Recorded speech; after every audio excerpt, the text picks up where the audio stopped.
My name's Karen Fee. I'm 46. Today's October 9th, 2015, and I'm recording in Sacramento, California, and I am recording an interview with my parents, John and Marilyn Mack. I'm Marilyn Mack. My age is 73.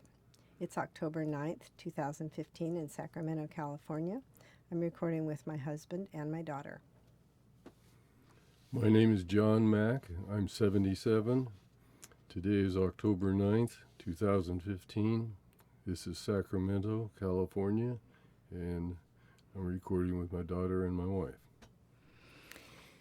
So we thought that we would start this interview talking about ancestors, and that's interesting because we were just talking before we started about you being colorblind. So somewhere back in your history, someone was colorblind and passed that along to you, which I have passed along to Declan, which is just kind of a funny family thing. So not to dwell on the colorblindness, but tell us a little bit about your interesting ancestors and how they arrived in America. Well, my ancestors, for the most part, came from Europe, Scandinavia, England, and Ireland. Scandinavians came to this country and settled in Seattle area, northwest Washington State. My great-grandfather, well, the whole Chilberg clan or family was very active in business in that area. My great-grandfather and his father had a grocery store in Seattle which burned up in the Seattle fire. Great-grandfather went on to become he built the Seattle Hotel, and had to own the Bank of Seattle. He was mayor of Seattle for several years. He was the local yacht club captain or commodore, whatever they were. And also, he was the president of the Seattle Exposition, was it, Marilyn? It was the Pan-Pacific Exposition in 1909. Which was held in Seattle. So anyway, that's that piece of the family. And is this the family member where the rings come from? Yes.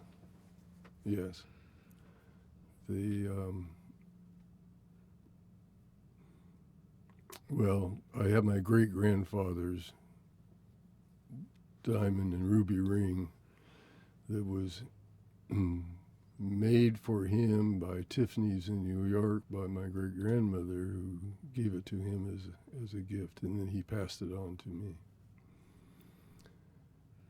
Let's see, another family, part of the family came from Ireland. They were the McNamara clan.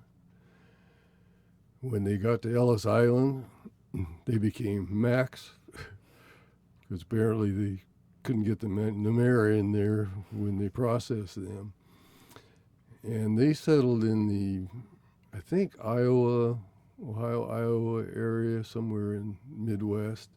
Eventually moved to Albuquerque because my grandfather had health issues. I think it was probably during the time of the TV where they were moving people to climates that would help them with their tuberculosis.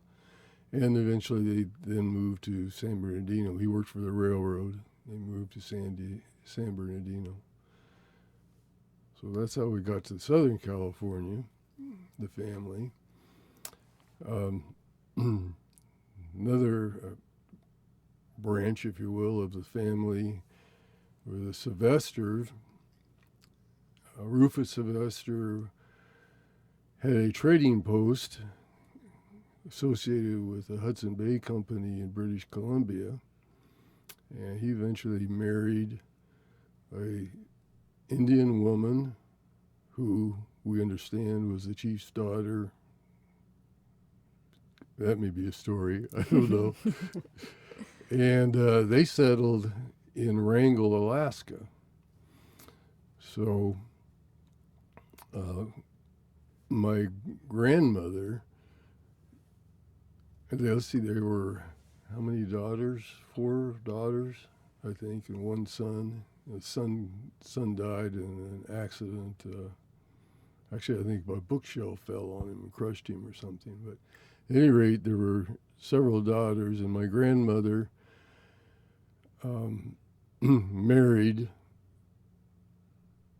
the son of my great-grandfather in the Seattle area. So that's why you're 1/8 Indian today. I'm 1/8 Indian. Now, my grandmother did not like the idea of being a half-breed, so she would never admit that she was part Indian. Half Native American. Yeah. Well, and she never went out in the sun. She always kept her skin covered to keep it as light as possible. That's right. But they grew up in Wrangell, Alaska, and she went away to college somewhere in Washington, Seattle area, I think, and that's where she met my grandfather. And there's still family in the Wrangell area. Yes, we visited them several years ago when we took a trip to Alaska. That's right. There's not many left. Well, there's The descendants. Descendants. Of those descendants. people, There are right. descendants of them there. And see, I forgot where I was. I think you pretty well covered She came down to Seattle where she met the it. Chilbergs. Chilbergs became That's Chilberg. Became a where she Chilberg. became a Chilberg then. And their Right. daughter is John's mother. Right. Well, and then my grandmother, from her side. Well, we should go back to the Barlows, maybe. That's what I was going to ask. Yeah, the Barlows came to the West Coast by wagon train. He was the wagon master of how many wagons? 50 wagons or something like In that. 1845. In 1845, and they came on the Oregon Trail, got to the Mount Hood area, the Dalles, I guess is what it's called, and he decided that they should take a different route for the rest of the trip, and they went overland and ended up in Oregon City. He went back after that and established the Barlow Trail. So he went back and actually built the road, such as roads were those days, for the wagon trains that would come after them. And it ended in Oregon City, which is just outside of Portland. Let's see. That family then, how did they get to the Reinhardt? I don't know, but I Anyway. think we better. Well, I'm just trying to lay out that One of their daughters. one of their married- daughters married a married Reinhardt. Reinhardt, who was the major and was the commander of Fort Klamath near Klamath Falls, Oregon, and he also was associated with another fort in eastern Oregon. And my great-grandmother would tell us about times that they were in the fort, like at Fort Klamath, and the Indians were uprising, and they were in the fort, and they were being surrounded by, you see in the movies, the Indians going around and around the establishment. And she remembers those days. So kind of interesting. Yeah. That was your grandmother remembers that? Great A grandmother. Great-grandmother. great-grandmother. And she was the one who had the house in Laguna Beach. Oh, okay. Great-grandma Chilber, right. So, anyway, it's kind of interesting how it all Fits together. fits together, right. Okay, so we'll go back to Laguna Beach later. But let's have, real quick though, who was the person who went to Crater Lake? That was Annie Gaines. Annie Gaines. She was the first white woman, they say, to see Crater Visit Lake. Crater Lake. And that's what the Annie Creek at Crater Lake is named. Annie Who- Creek and Annie Creek Canyon Canyon. are named after her. Her. Right. Okay, so let's give Mom a chance to talk a little bit about your interesting ancestors. Well, one of the most interesting things was that my great grandfather would have come to Argentina from Switzerland, or his family did. It was easier to emigrate from Switzerland through South America than to come into the United States. So they went to the Buenos Aires area where my grandfather was actually born, as along with other children in the family. The story goes that his father was killed by banditos, and the mother already had relatives in the Bay Area, and a brother or somebody sent for her, and she came by boat then from Buenos Aires up to San Francisco, and that's how that part of the family ended up in the Bay Area of California. That's my father's side. My father's mother's side is interesting because he was a sea captain who sailed big sailing ships out of Bath, Maine, around the Horn to San Francisco. Eventually, his wife said she didn't want to keep living on the ship, although I did have a great uncle that was born on the ship during one of the voyages. And he eventually settled the family in the Bay Area, in San Leandro, San Francisco area. But when we took a trip back to Maine, we went to the Maritime Museum and found a lot of information about him and also pictures of the ship that he sailed. And my brother actually has a picture of the ship in his home. And his name was? That was Captain John Snow. Snow. And I have several pieces in the family that were made by the carpenter on the ship, because they always had to have a carpenter in case a mast or something broke, that things could be repaired. And when the carpenter didn't have things to do, he worked with wood. And I have an inlaid table and a big sideboard that has pillars that look like rope that were made aboard ship that I hope to pass on to someone in the family someday. My mother's side, mostly they all emigrated from Sweden and Norway. Basically, I'm totally Scandinavian on that side. And we don't know too much about them except that my grandmother was born in Wisconsin. And my grandfather, I think, was born in Northern California, but he became an orphan at the age of 13. His mother died very young of tuberculosis, and his father was a lumberjack, and he was killed at a lumbering accident in the lumber pond. And he was on his own virtually from the age of 13 and eventually came to San Francisco and started working as a brakeman on the cable car system as a very young man. Married his wife. For some reason, he would go back up to the Eureka area, and she worked as a waitress at the Samoa Cookhouse, which you can still visit and which we've visited a couple of times and had dinner. And that's where they met.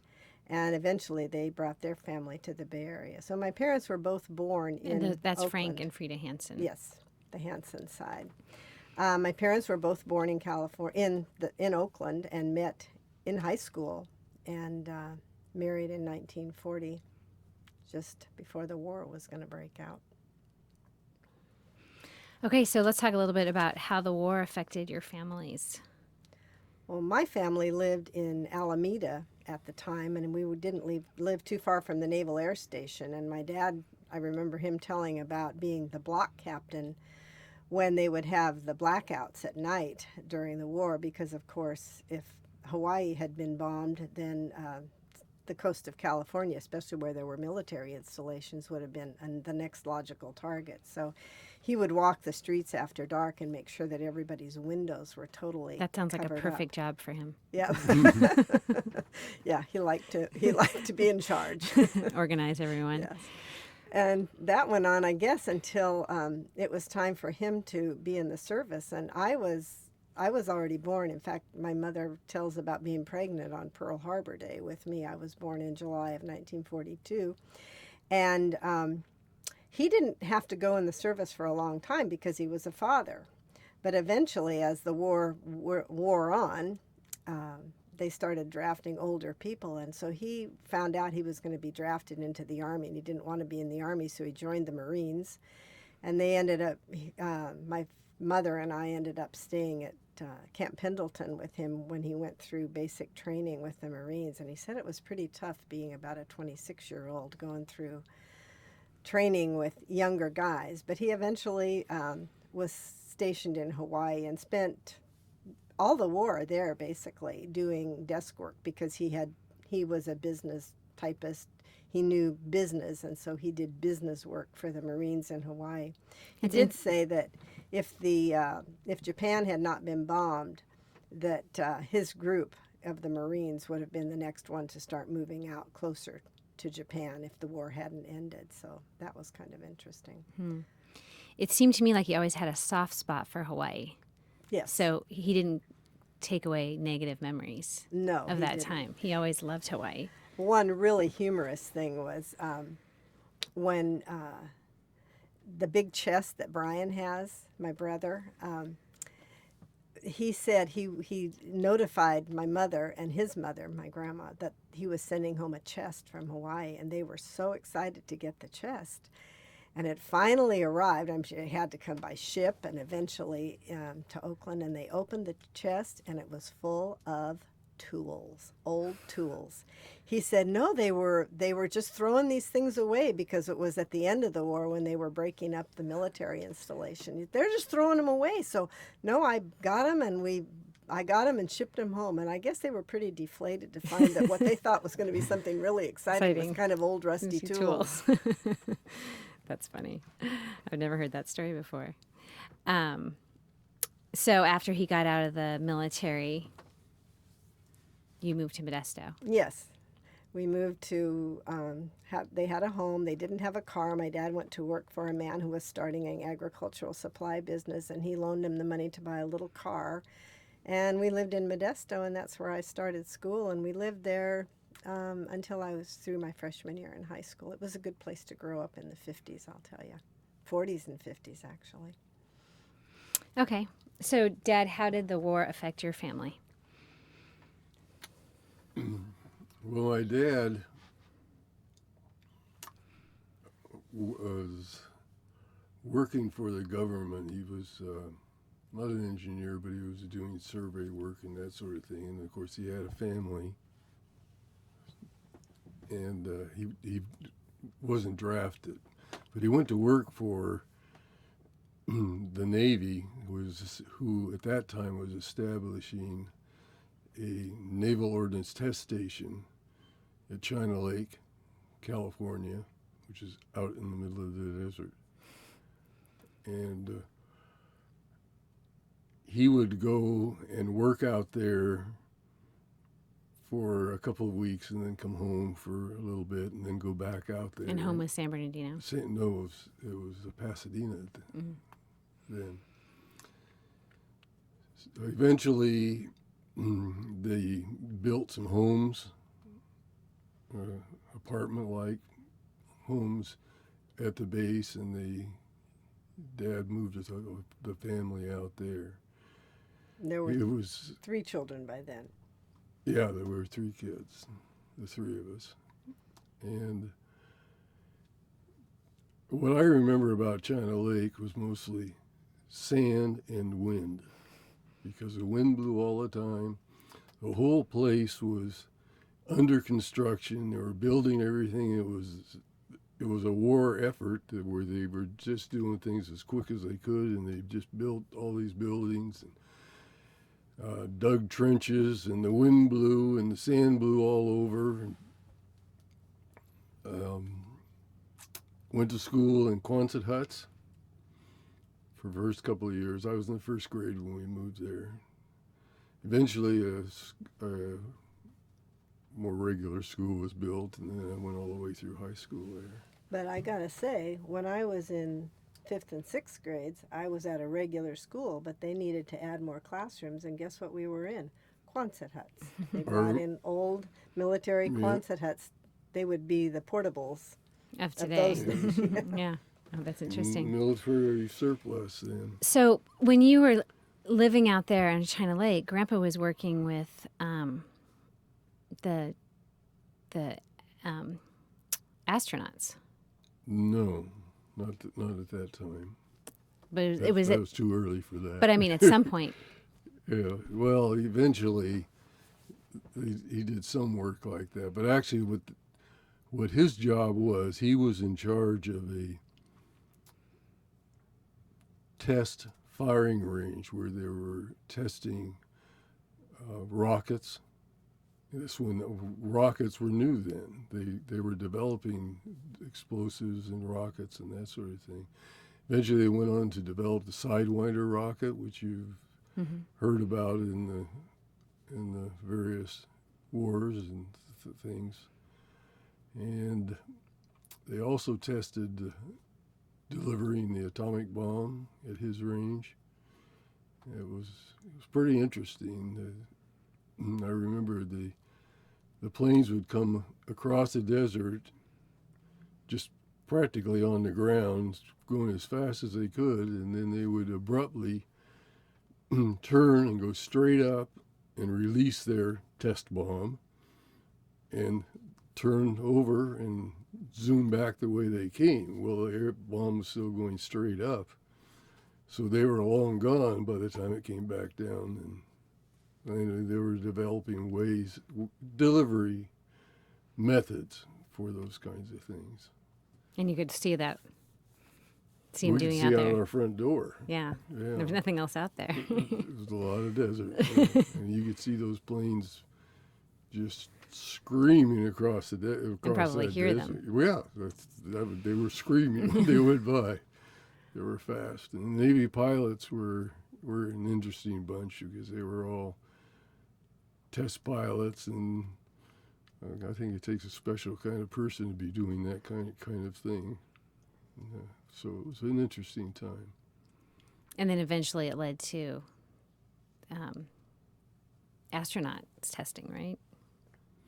They didn't really do a lot of astronaut testing there. Well, they did it on, there was not my dad's range, but there was another range where they had sleds, and they would put rockets on the sleds and then fire these on railroad rails. They'd fire these rockets, shoot it down the range, and test the impact upon people and monkeys and things as far as that kind of speed. What the human body could wiststand. Well, yes, exactly. But there was some talk. There's that book where he was testing with some of the astronauts who we've heard of. I think they visited the range and that sort of thing, but by the time that was going on, I was probably gone. I don't remember a heck of a lot about that. I was off to college and doing other things. There were 3 more children born to your family, though, when you lived at China Lake. That's right. 2 sisters. One sister died after she was 10 days old, and the other was 2 years old when she died. Did they have the same heart defect? They had some kind of a heart. That's interesting that it issue. has never shown up again. If it's a genetic. Yeah, we don't know of anyone else in the family that has it. No. And Kathy was fine, the sister that was born between the 2 of those. Yeah. Interesting. Yeah, Interesting, too, that my family lost a child as well. I had a brother that was killed in a tragic accident at Lake Tahoe when the huge boulder came off a cliff and rolled right over him, a thing that just is so strange. But interestingly enough, we have that commonality in our families, that both of our families lost a child. Yeah. I think it's interesting about your family is that Brian was probably only born because of the brother who He was Norman. definitely a replacement, yeah. But we're glad. Yeah. Knowing what you know now, it's interesting how things work out. So why don't you talk a little bit about how you met each other? Because your extended families were involved in that as well. Yes, they were. Well, as I said, I grew up in Modesto until after my freshman year in high school. Then my dad took a job that moved us to Sacramento, and we lived here for a year, and I went to school, and then we moved to Fresno, and I finished high school in Fresno and then started at Fresno State. I had finished my freshman year when I met John. My family always took camping vacations. In fact, I thought camping and vacation were synonyms because I didn't know that you could vacation any other way than go camping, because that's what we always did. My family did the same thing. The same thing. So it's no wonder that we did a lot of camping when you were growing up. So that when we met, my family had gone to Yosemite for a 2-week vacation, and it was a Sunday afternoon, and we had just arrived, and I wanted to go down to the river for a swim because it was hot in the summer. And I got down there, and there was this man, John, with his family down there, only had a little child crawling all over him. And I thought to myself, the good ones are always taken. Well, turns out that was his nephew that was crawling over him, and he swam across the river after me, and we started talking on a rock, and the rest of it's history. I tell everybody I found her on a rock. By the But Merced the River. reason that I was there is because at the time I was going to college in Sacramento and working nights at Aerojet, and my family was at China Lake. And I got a letter from them saying that they were going to be in Yosemite. Why don't I come down and see them? So my sister and her family, and she had a little 2-year-old. 2-year-old. One or two. He was a very young. Oh, Kevin was already infant. born by Yeah. then. Yeah, He was only 1 because it was Yeah. 1961 when we that's met. right. So we drove down. It just happened my sister lived in Roseville, Sacramento. then. Sacramento area. I guess it was still Sacramento then. They moved to Roseville after that. But anyway, we drove down just for the weekend, and we were scheduled to leave that next morning when I found your mother on the rock. The interesting thing was it was the last day of his family visiting his family, the first day of mine, so we could have very, very easily Never have Never met. missed. never have met. In fact, my dad didn't want to go to that spot on the river where we usually swam. It's too far. Let's go to this closer one. I said, no, I like that one. Let's go to that one. So kind of reluctantly we went down there, and like I say, that was the start. And that's why the Sugar Pine Bridge is so meaningful to us. Right. Because it was right practically under the bridge where we met. I don't know that's going to be around much longer. Maybe not. Last time I was there, they were talking about those Removing old the bridge. bridges Yeah, being Yeah. removed. to accommodate more traffic in Yosemite. So, how much longer after that day did you get? How long were you engaged before you got married? Well, That was the 9th of July. yes. So anyway, the story goes on. I went down to visit at Mom's home a couple of weekends, and then we were going to go down to Laguna Beach at September. No, it wasn't September. was in It August. was in August. And Well, visit his family, who were vacationing at that point from China Lake to Laguna Beach. Before they moved At the there. grandma's Right. house, yeah. And Mom reminded me the other day that as we were driving down there, I asked her to open the glove compartment and pick up the letter that was sitting in there. And it was a letter saying that I'd been drafted. So, anyway, I went into the Army.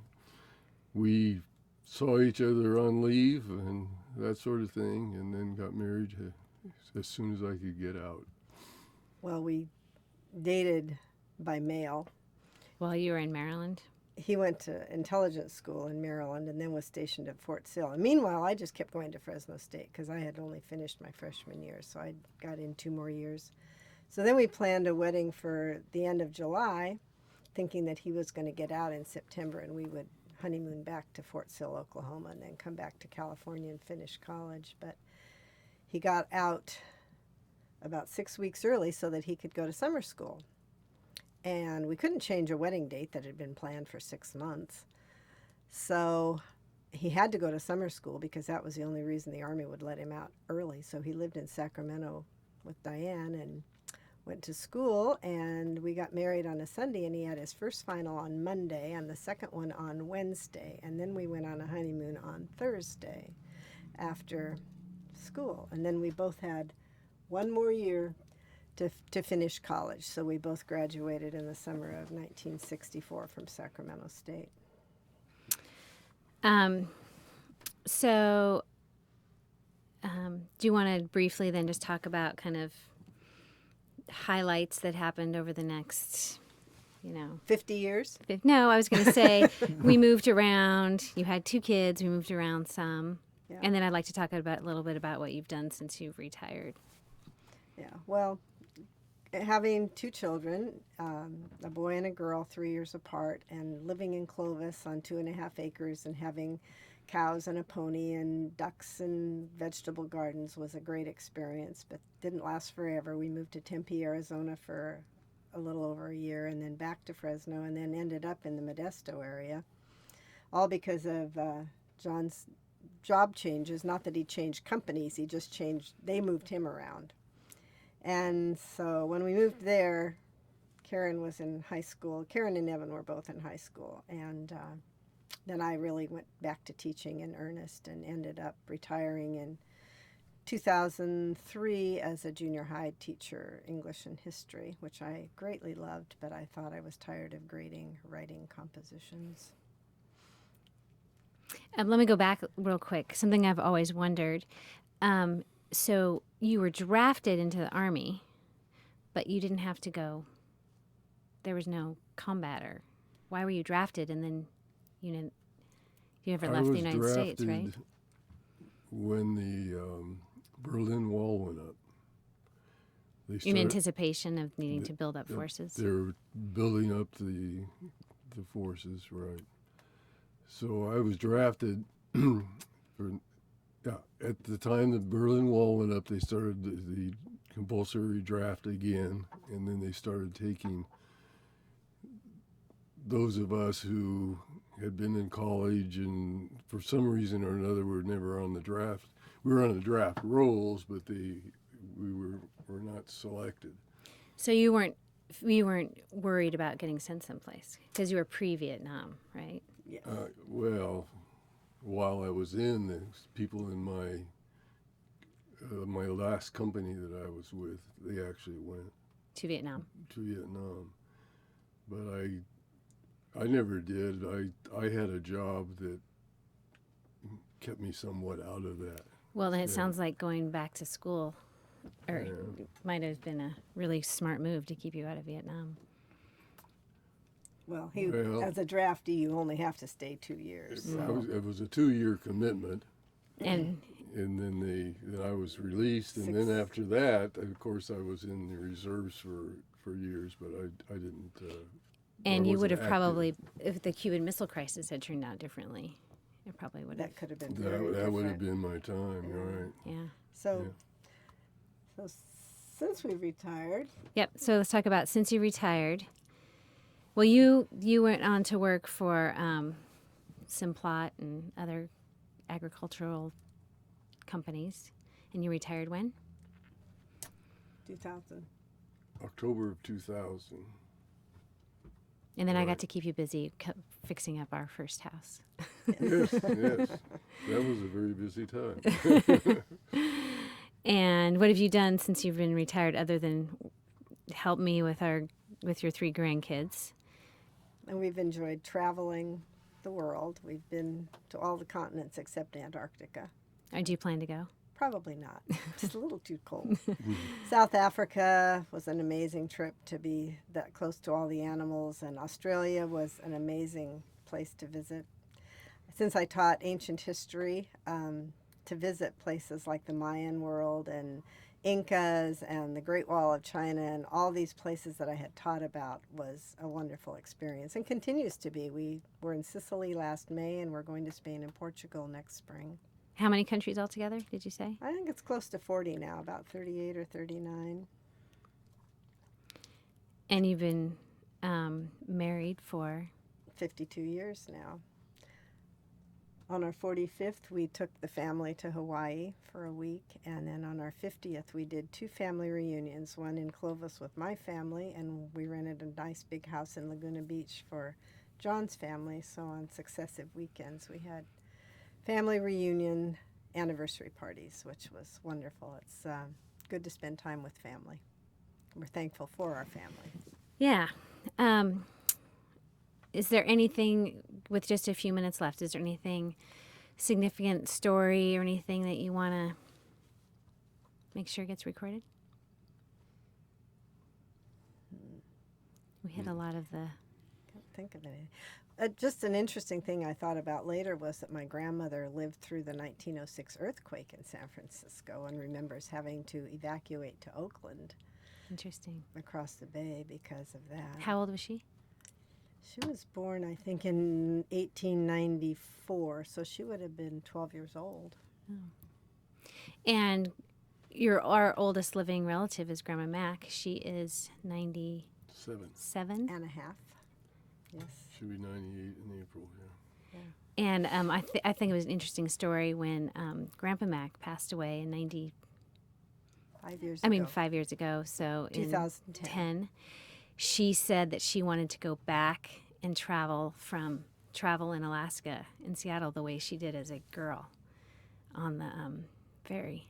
And she got to. I find that really interesting because, I mean, when you're 92, I mean, what's the worst that can really happen? You know, you should go do what you want to do. That's right. And I think that's an inspiring story to, at 92, say, I want to go back and do it the way that I did it as a girl. And she was lucky to have 2 daughters that were willing and able to do that with her. Because I think there are a lot of people at 92 who would just stay sitting around. And she doesn't stay sitting around even after a broken hip now. She tries to go walking every day once or twice. Yeah. And she's sharp as can be. I know. Yeah. It's amazing. Yep, she's your only grandmother left. Yep. It's got to be that Alaskan Indian.